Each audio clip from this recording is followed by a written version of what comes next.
every year, his mother begs him not to go. She is seeing everyone coming back with horrible injuries, or they're just coming back in coffins. She doesn't want to subject her son to that, especially after losing her son Willie between 1861 and early 1862. So she begs him not to go all the way up until 1865, the last year of the American Civil War. At that point, both of his parents kind of sense that the war is coming to the end, the Union is probably going to win, and so they okay him going in.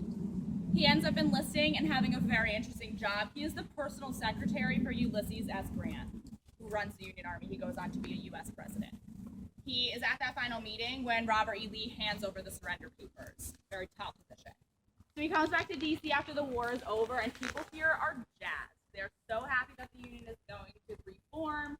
Everyone is partying every night until all hours of the morning. And Robert Todd Lincoln starts by taking part in this. He goes out for a couple nights and then proceeds to get extremely tired. All he wants to do is have one night of sleep in his own bed at the White House, because it had been months since he had done so.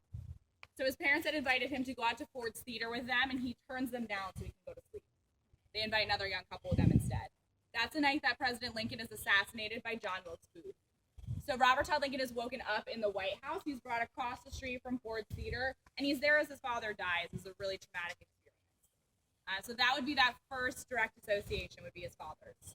In 1881, Robert Todd Lincoln is working for President Garfield. President Garfield needs to go to the 6th Street train station. That's where the National Mall is today.